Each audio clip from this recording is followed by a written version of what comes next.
안녕하세요. 제 사연을 듣고 계시는 청취자 여러분께 반가운 인사를 올립니다. 저는 아직 30밖에 되지 않은 요가 센터에서 요가 강사를 하고 있는 여자랍니다. 고작 나이 30에 어떤 일을 겪었길래 이곳을 찾아와 사연을 쓰고 있는지 무척이나 궁금하실 것 같습니다.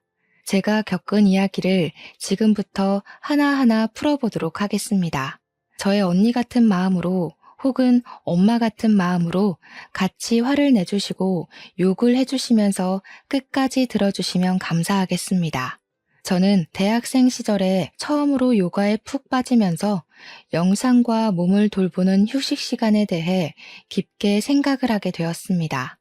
대학도 사실 겨우겨우 들어가기도 했고 그저 그런 성적에 맞춰서 진학을 했기 때문에 제가 가고 싶었던 전공을 선택할 수도 없었거든요.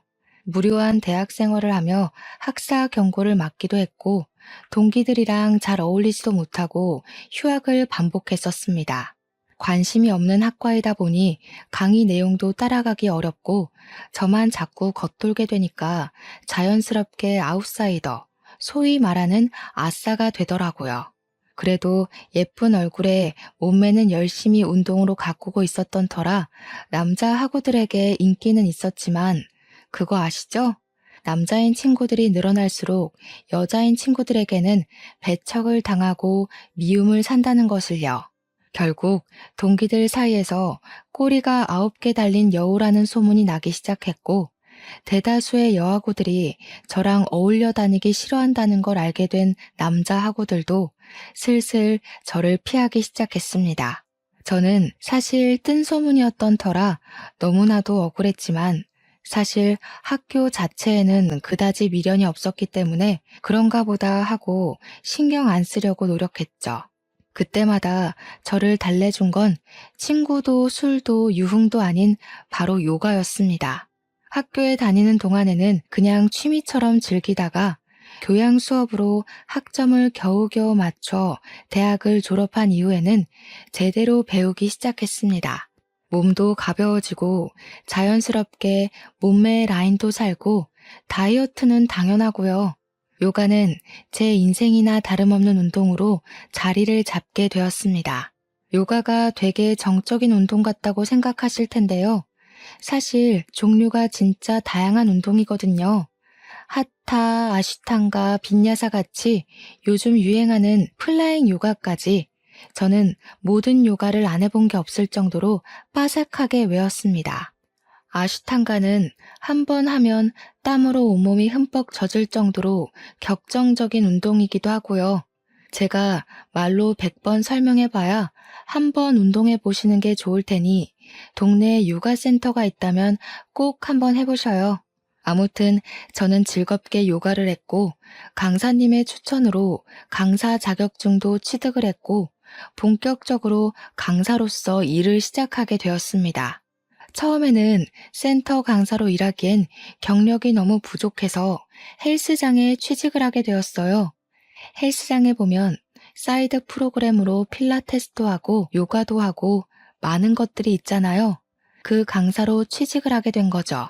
시간당 얼마 하는 식의 페이를 받으면서 일을 했는데 제가 또 인물이 좀 괜찮다고 했잖아요. 어리지, 몸매도 죽이지, 이쁘지. 헬스장에 온 회원들이며 트레이너들이며 모두들 저랑 밥 한번 먹어보려고 줄을 섰었죠. 제 나이가 고작 26살이었으니까 그런 관심이 너무 즐겁고 재미있을 때 아니겠습니까? 이 회원이랑 밥 먹고 저 회원이랑은 커피 마시고 하면서 요가 수업 들으라고 권유도 하고 회원도 늘리고 회원들이 점점 늘어나니까 헬스장 관장님이 저를 예뻐해 주셔서 시급도 팍팍 올려주셨습니다. 그렇게 열심히 관심 속에서 하루하루를 즐기고 있었는데 헬스장에서 회원 한 분이 저에게 사귀자고 고백을 한 것이었죠. 근데 제가 약간 철벽 같은 걸 좀 치고 다녔거든요. 직장 내에서 연애는 하지 말자 주의였어요. 왜냐면 서로 껄끄러워질 게 뻔하잖아요. 연애하면 분명 티가 날 텐데요. 거기다가 헤어지기라도 하면 누군가는 그 헬스장을 떠나야 하는데 그것도 부담스럽고요. 당연히 저는 일로 만난 관계에서 연애할 마음이 없다고 거절을 했죠. 다른 회원 몇 명도 저에게 고백을 하고 사귀자고 했는데 제가 다 거절했거든요. 그렇게 거절한 회원들이 한 4명 정도 됐어요. 회원들도 처음에는 불나방처럼 달려들다가 제가 아무랑도 사귀지 않고 모두 거절을 하니까 그냥 그림의 떡이구나 하면서 들러붙지 않았죠. 물론 밥이랑 커피는 사준다고 하면 냉큼 얻어먹고 다니긴 했지만요. 그런데 어느 날 우리 헬스장에 진짜 누가 봐도 한 번 더 돌아볼 만큼 잘생긴 남자가 등록을 한 거예요. 몸도 장근육이 불룩불룩 야무지게 좋고 생긴 것도 진짜 잘생겼는데 더 멋있는 포인트는 말이죠. 차가 한 3대 있는 것 같더라고요. 요일별로 차를 바꿔 타고 등장하는데 하나같이 비싼 외제차를 끌고 오는 겁니다. 그중 하나는 억대 스포츠카라고 하더라고요. 다른 회원들도 시기와 질투, 부러움이 섞인 채로 뒷말들을 하는데 남자들의 질투가 어마어마하게 무섭더라고요. 관장님한테 슬쩍 그 회원에 대해 물어보니까 완전 금수저라고 하더라고요. 차고 다니는 시계가 몇 천만 원 하는 브랜드더라. 집이 원래 부자인 것 같더라. 나이도 많지 않더라 하면서 신나게 이야기를 하더라고요. 저도 모르게 홀린 사람처럼 관장님한테 저런 남자랑 한번 진하게 사귀어보고 싶다고 했더니 관장님이 저를 말리셨어요. 아서라, 우리 헬스장 남자 회원들 다 그만둔다 하시는 겁니다. 뭐 관장님 입장에서는 저 때문에 재등록하는 회원들이 있으니 제가 회원이랑 연애하는 게 별로 마음에 들지 않으시겠죠. 어쩔 수 없이 혼자 멀리서 그 회원님이 운동하는 것만 힐끔힐끔 훔쳐봤거든요. 근데 그 이후에 회원들이 저보고 밥 먹자, 커피 먹자 하면서 추파를 던져도 마음이 영 가지 않더라고요. 평소 같으면 냉큼 따라 나가서 공짜 밥 먹고 공짜 커피 마시고 은근히 오빠 너무 고마워요 했을 텐데요. 저한테는 시선도 주지 않고 묵묵히 운동만 하는 잘생긴 회원한테 은근히 서운할 지경이었죠. 저렇게 잘생긴 남자는 나한테 관심도 없구나 하면서요. 근데 아시다시피 요가라는 운동이 보통 여자들을 위한 운동이라는 인식이 있어서 남자들은 거의 안 하는 운동이거든요. 자세가 유연성을 요구하기도 하고 몸매 라인을 정리하기 위한 운동이고 동작이니 근육을 원하는 남자 회원들한테는 만족스럽지 못한 운동이기도 하죠. 남자들은 땀 뻘뻘 흘리면서 막 누가 봐도 허리가 아작날 것 같은 역기 같은 거 들면서 운동하는 걸 과시하잖아요. 물론 요가에도 아시탄가라는 격정적인 운동이 있긴 하지만 남자 회원들에게는 매력적이지 못한 운동이죠. 누워서 호흡하고 명상하고 하는데 다들 지루해하기만 하고 별로 좋아하지 않았어요. 저랑 친해지고 싶어서 몇 번 수업을 받았던 남자 회원님들도 결국에는 떠나가더라고요.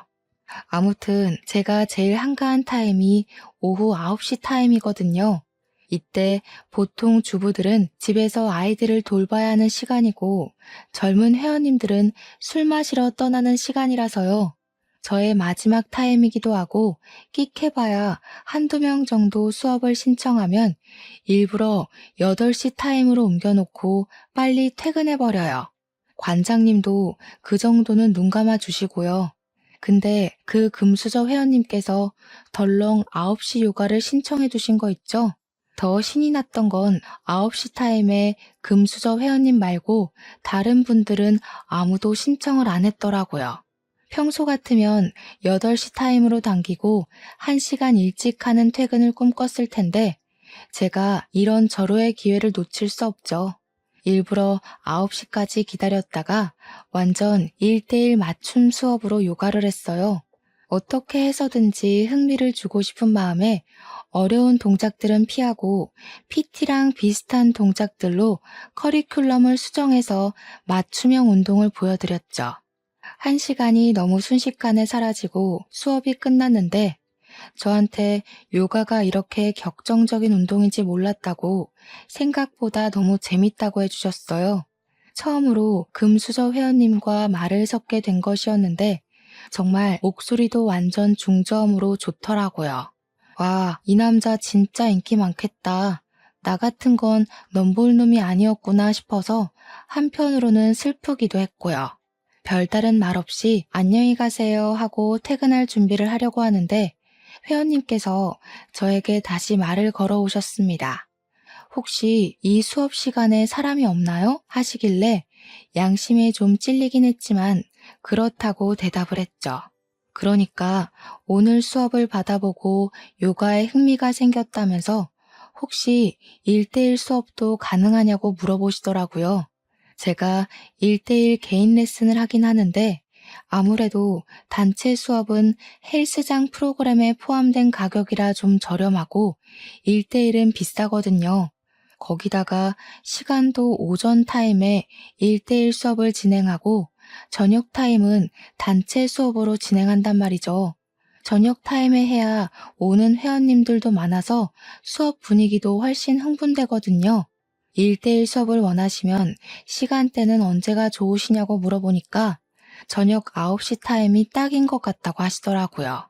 아무래도 단체 수업이 있는 시간대라 관장님이랑 상의하고 수업 조정을 해야 한다고 말씀을 드렸더니 자기가 직접 관장님께 말씀을 드리겠대요. 그래서 알겠다고 조심히 가시라고 하고는 콩닥콩닥거리는 가슴을 진정시키고 저도 집으로 돌아갔습니다. 다음 날 관장님이 저한테 슬그머니 오시더니 그 회원 어떻게 꼬셨냐고 물어보시더라고요. 그래서 제가 새침하게 꼬시긴 뭘 꼬시냐고 아무 짓도 안 했다고 하니까 막 호탕하게 웃으시더라고요. 알고 보니 개인 레슨비를 웃돈으로 주고서라도 하고 싶으니까 9시 단체 수업을 없애고 자기 1대1 하게 해달라고 했다는 겁니다. 그러면서 레슨비 엄청 높게 맞췄다고 저한테 보너스를 주시겠다고 하는데 그런 건 귀에 들리지도 않더라고요. 돈으로 시간을 사겠다는 그 재력이 뿅가게 멋있는 거예요, 진짜.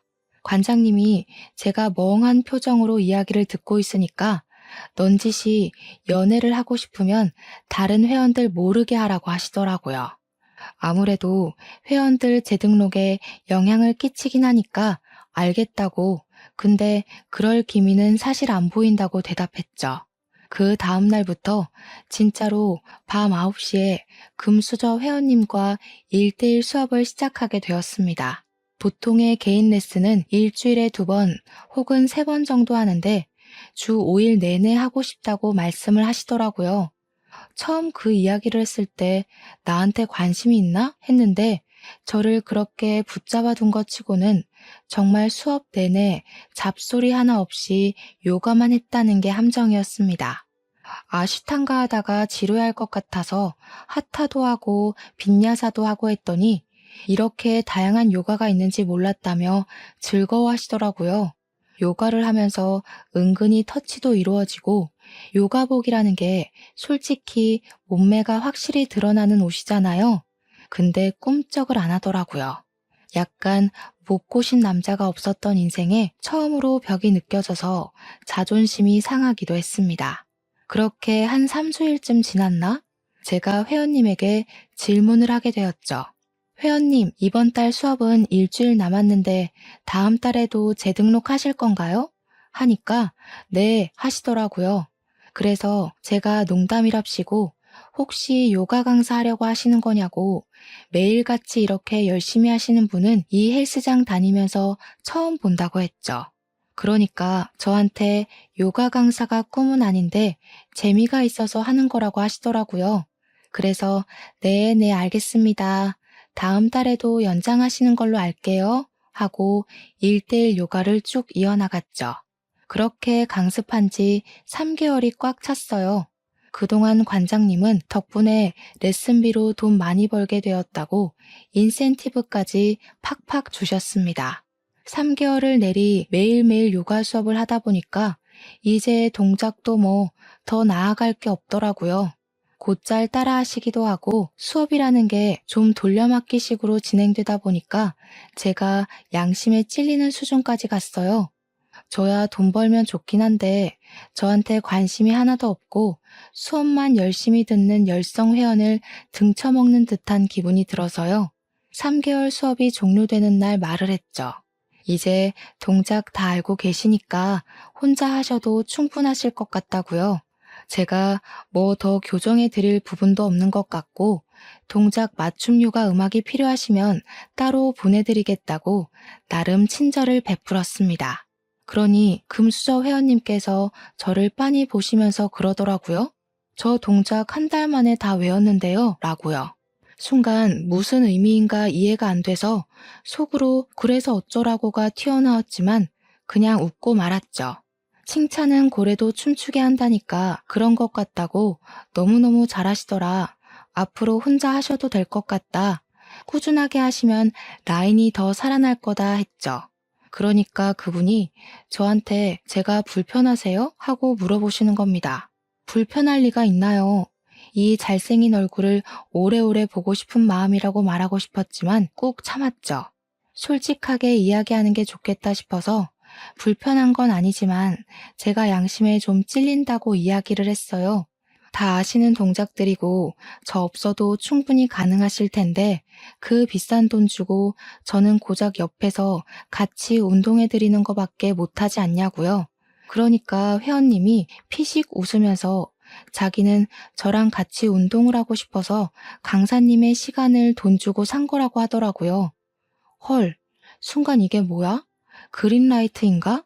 싶어서 눈만 껌뻑껌뻑 하고 있으니까 가지런한 치아를 보이면서 싹 웃는데 진짜 어른들이 왜 남자 얼굴 뜯어먹고 사는 거라고 잘생긴 남자를 만나라고 침 튀기면서 이야기를 하는지 알겠더라고요.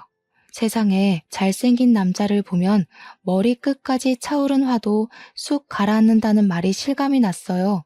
그러더니 멍하니 있는 저한테 다음 달부터는 같이 운동 못하는 걸로 알겠다고 하더라고요. 순간 내 입이 방정이었구나 아쉽다 하고 있었죠. 괜히 혼자 하라는 소리를 해가지고 이 사달을 만드는구나 하면서 우물쭈물하는데 갑자기 제 손을 딱 잡더라고요. 이제는 일로 만나는 사이 말고 사적으로 보는 사이 하자고요.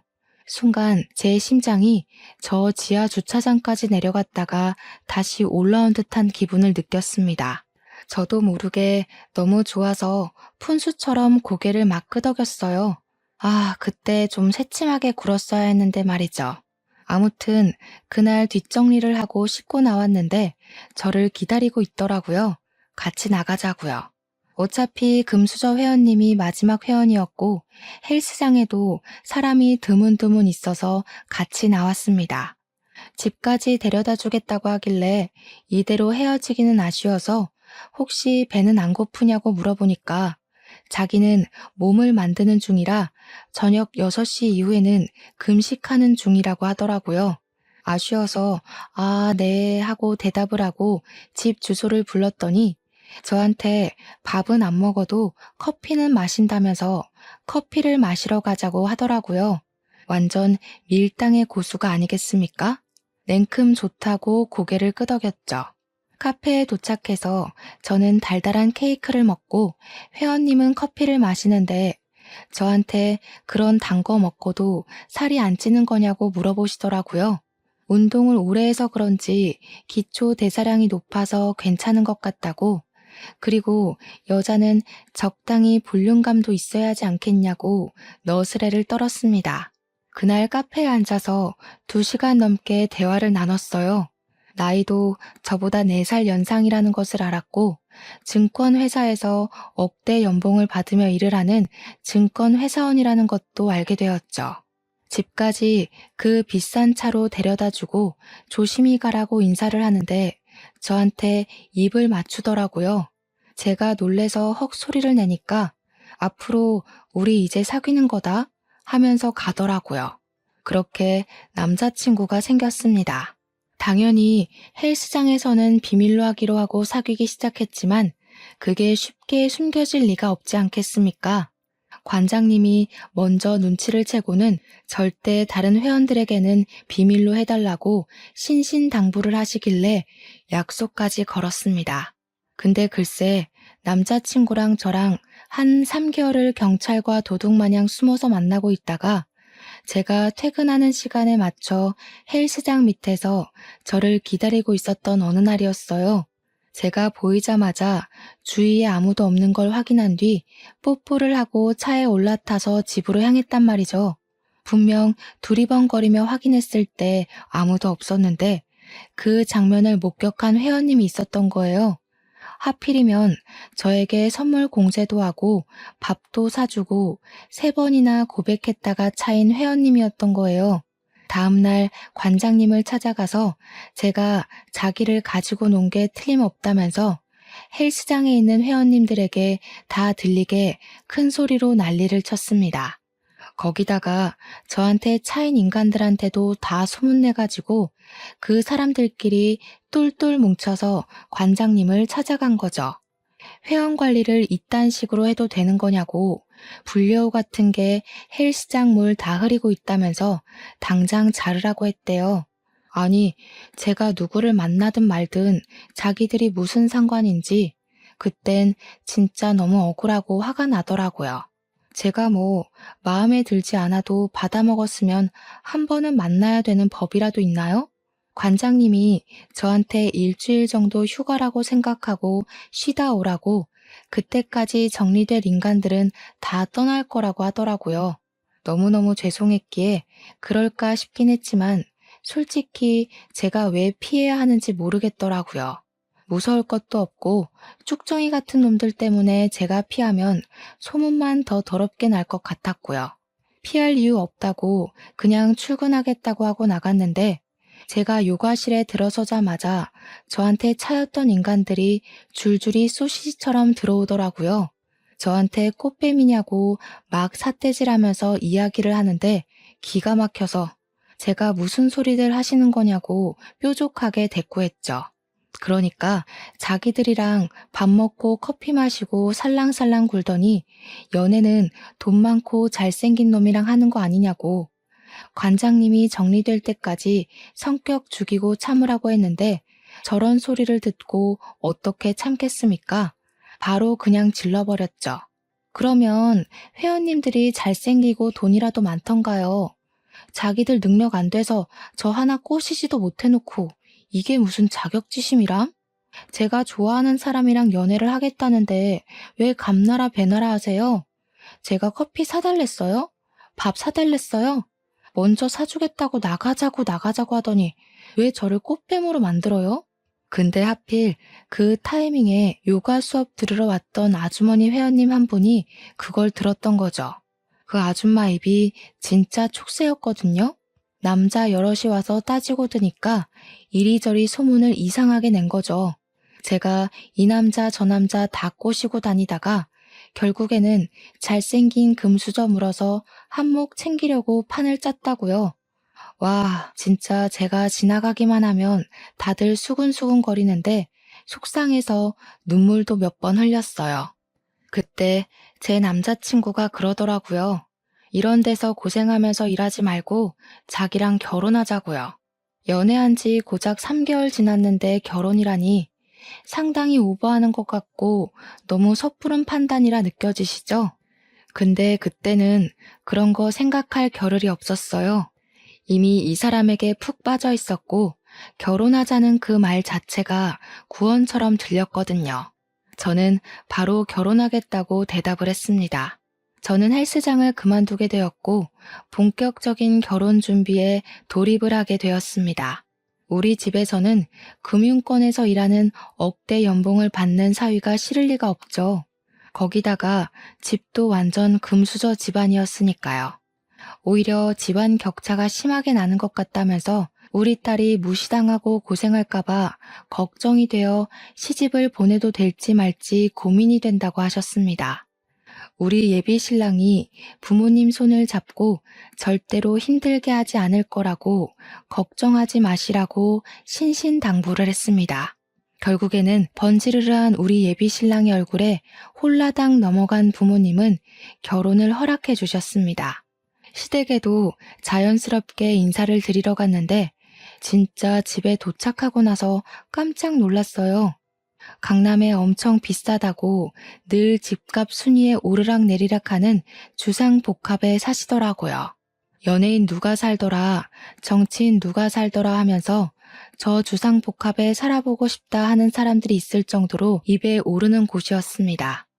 엘리베이터에서 느껴지는 고급스러움에 완전히 주눅이 들었죠. 아무튼 시댁에 갔는데 시부모님이 저를 반갑게 맞아주셨어요. 그런데 시부가 저한테 직업이 뭐냐고 물어보시는 겁니다. 그래서 담담하게 요가 강사라고 대답했죠. 그러자 요가 강사? 그거 좀 그런 직업 아니니? 하면서 저를 아래 위로 쭉 훑어보셨어요. 제가 빈정이 상해서 그런 직업이 뭔데요?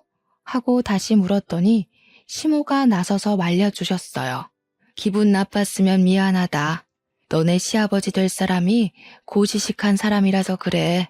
나도 요가하는 거 엄청 좋아하는데 우리 며느리가 틈틈이 좀 가르쳐주고 하면 좋겠구나.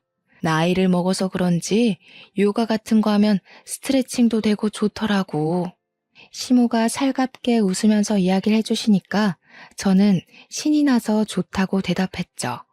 시부는 저를 약간 뜨뜨미지근하게 대하시면서 몇 살이라고? 하고 또 한 번 질문을 하셨어요. 제가 27살이라고 대답을 하니까 고개를 끄덕이시더라고요. 아직 20대 후반이면 뭐 한두 살 더 어렸으면 좋았겠지만 말이야. 애 낳기는 나쁘지 않은 나이로구나. 너는 이 집에서 아무것도 할 일 없다. 그냥 아들만 줄줄이 낳으면 된다 이 말이야. 우리 집이 손이 아주 귀한 집이거든. 내가 3대 독자고 우리 아들이 4대 독자다 이 말이야.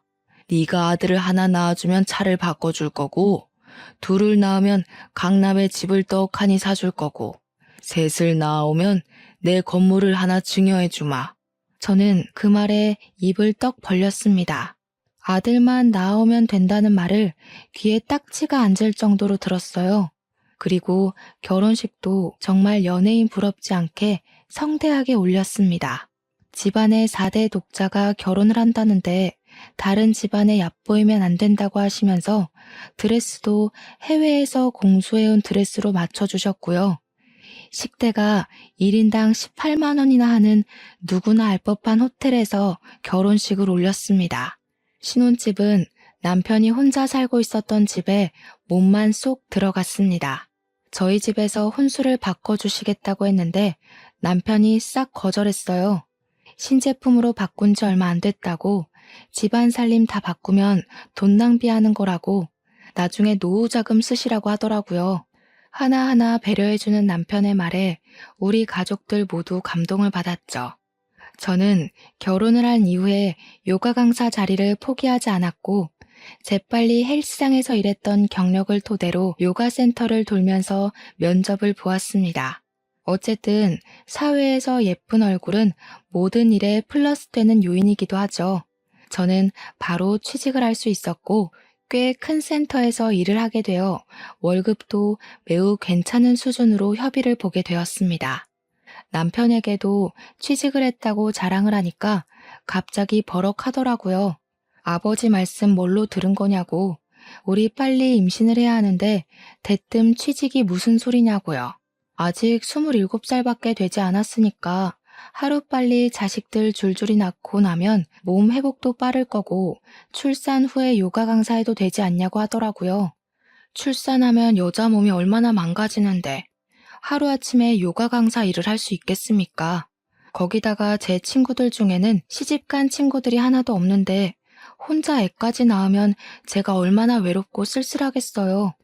이왕이면 친구들이랑 같이 육아하면서 정보 공유하고 지내는 게 좋지 않겠어요? 당장 아이를 낳을 마음이 없었던 저는 필사에 변명을 했고 남편은 들어주지 않았습니다.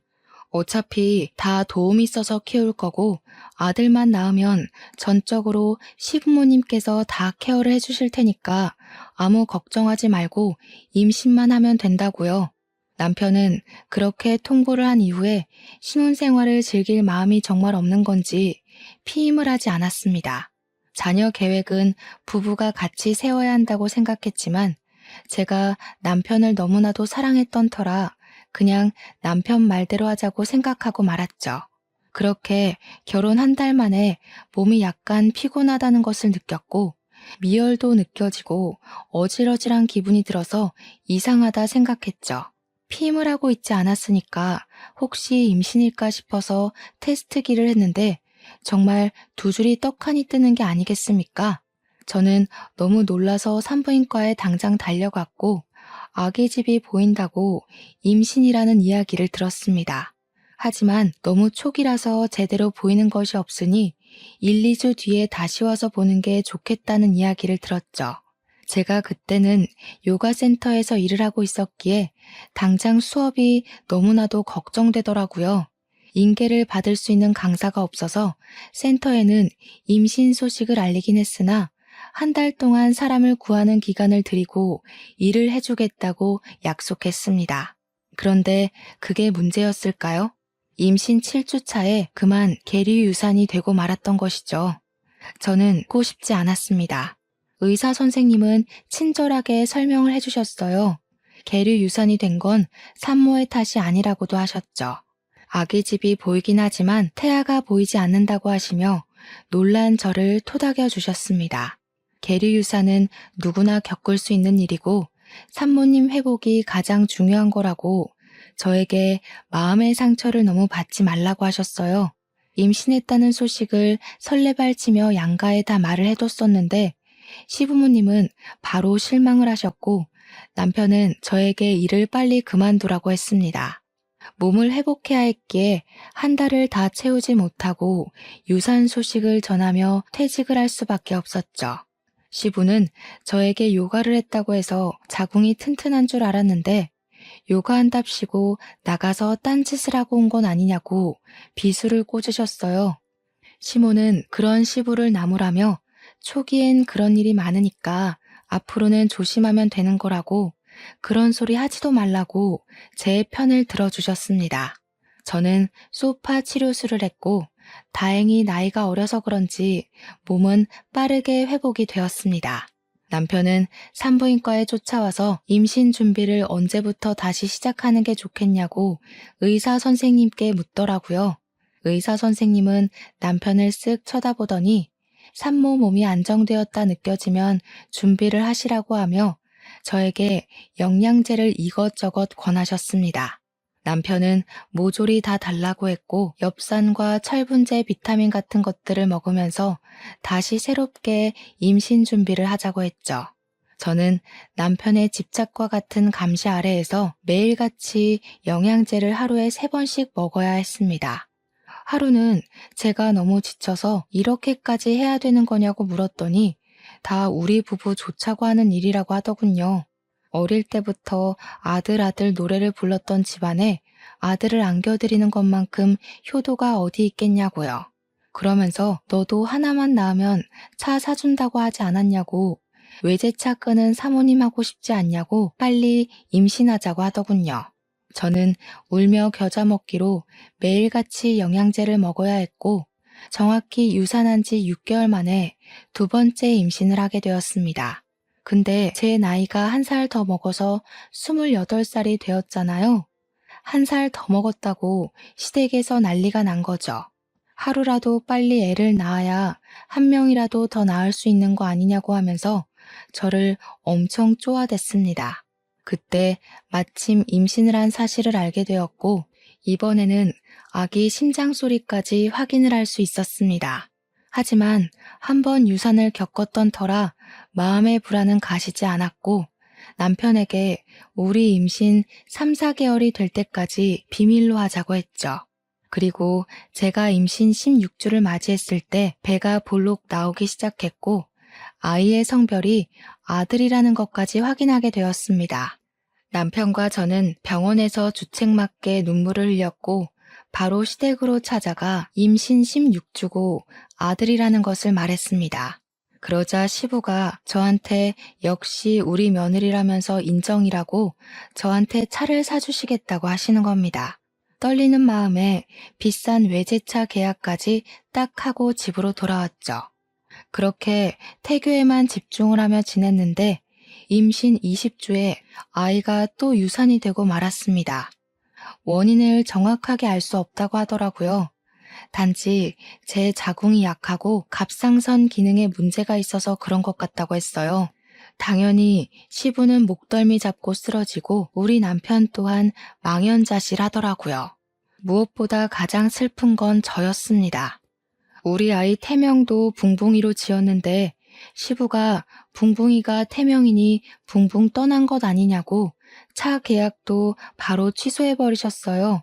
그러더니 제가 처치를 다 받고 태어나는데 그러시더라고요.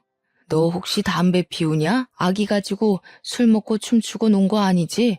아니면 자궁에 문제가 있어? 왜 애가 2번이나 유산이 되냐고.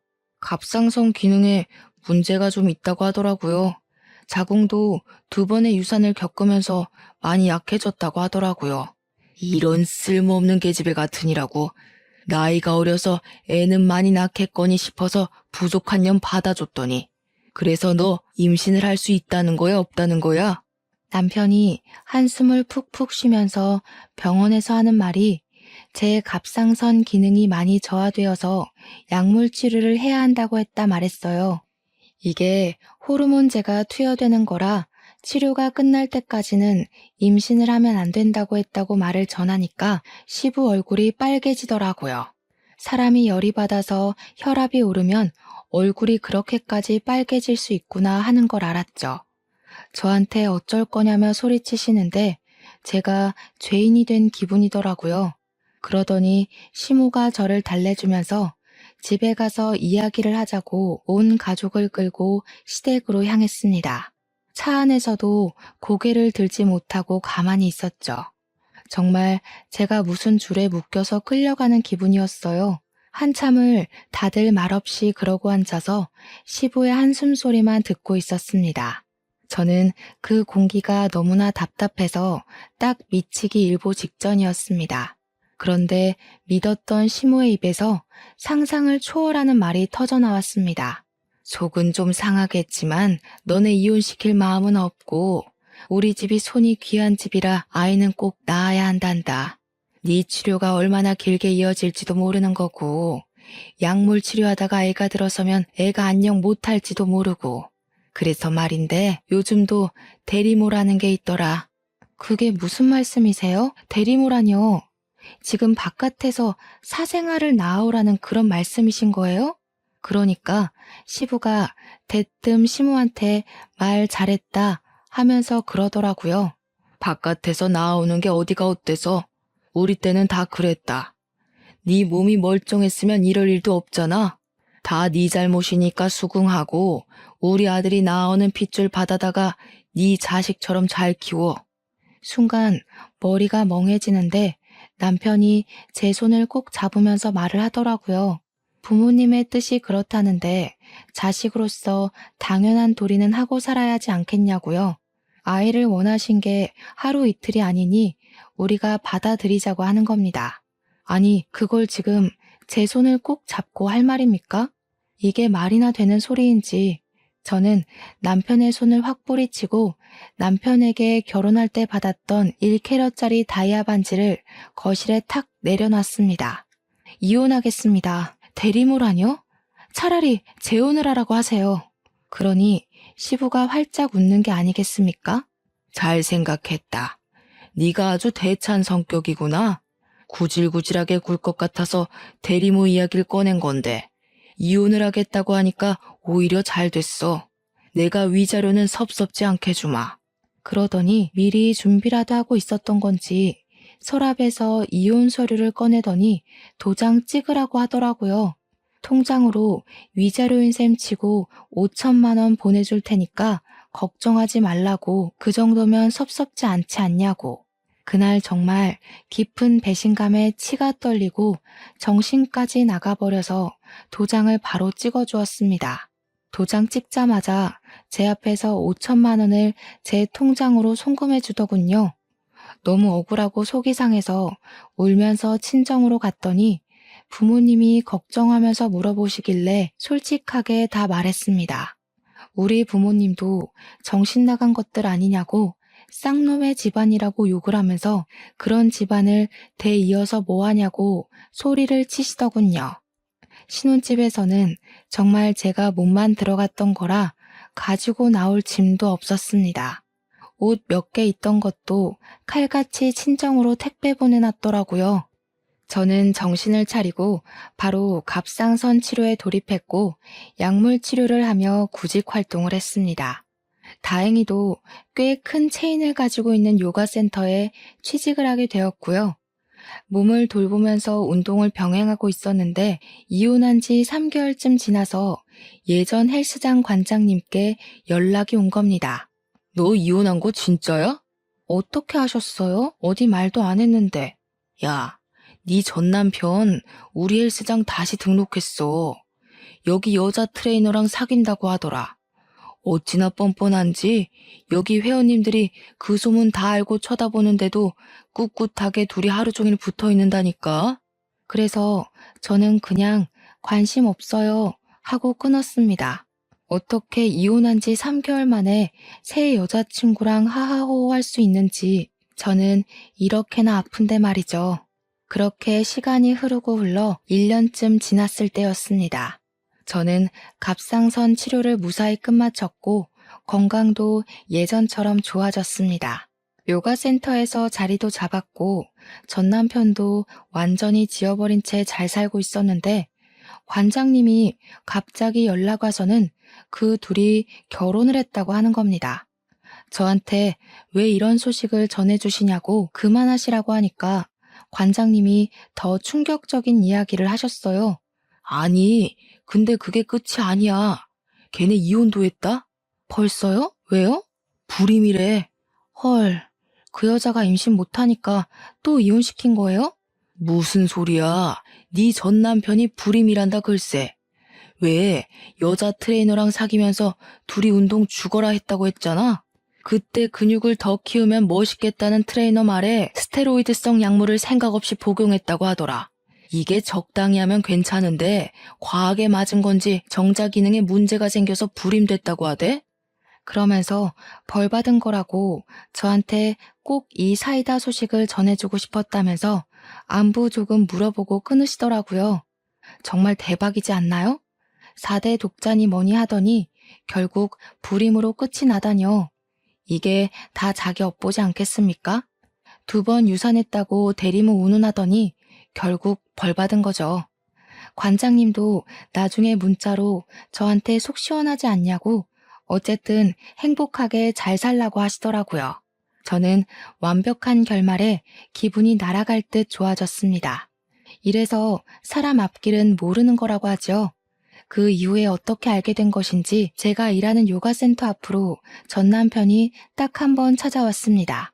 제가 두고 갔던 1캐럿짜리 결혼 반지를 다시 주면서 저에게 다시 합치자고 1년 동안 저를 잊은 적이 단 한 번도 없다고 거짓말을 하더라고요. 제가 관장님의 연락을 받고 모든 걸 알게 된 건 꿈에도 생각 못하는 것 같았습니다. 이제 우리 부모님 아이에 대한 미련 없으셔. 내가 다 설득했으니까 우리 예전처럼 행복하게 살자. 무슨 소리야? 너 1년 동안 바빴잖아. 재혼도 하고 이혼도 하고. 그걸 네가 어떻게 알아? 심지어 약물 복용하다가 불임까지 됐다며? 4대 독자 어떡하니? 너네 부모님도 아이에 대한 미련이 없으실 수밖에 없지. 아들이 씨 없는 수박인데. 그러니까 억지로 제 손에 반지를 쥐어주면서 다시 잘해보자고 애원을 하길래 밭 밑에 보이는 하수구에 반지를 떨어뜨렸어요. 무려 1캐럿짜리 다이아 반지를요. 제가 하수구에 던지니까 전 남편이 사색이 되어서 그게 얼마짜린데 하는데 웃음이 나더라고요. 얼마짜리긴 이거 10개를 가지고 와도 너랑은 다신 안 만나지 이 고자 새끼야. 그리고 뒤돌아서 걷고 있는데 슬쩍 전 남편을 보니 하수구에 막대기 집어넣고 있더라고요. 그 1캐럿짜리 다이아 반지 꺼낸다고요. 그래 봐야 시궁창 냄새가 사라지겠어요. 전 남편 꼴이랑 딱 어울리더라고요. 빛 좋은 게살구죠. 저는 아주 속 시원하게 마침표 찍고 지금은 열심히 회원님들과 요가하면서 마음 다스리고 건강하게 지내고 있답니다. 여러분들도 빛 좋은 게살구에 속지 마시고 사람 내면을 보면서 만나세요. 참, 그 사람의 집안도 말이에요. 아무튼 제 사연은 여기서 마무리하겠습니다. 다들 감사합니다.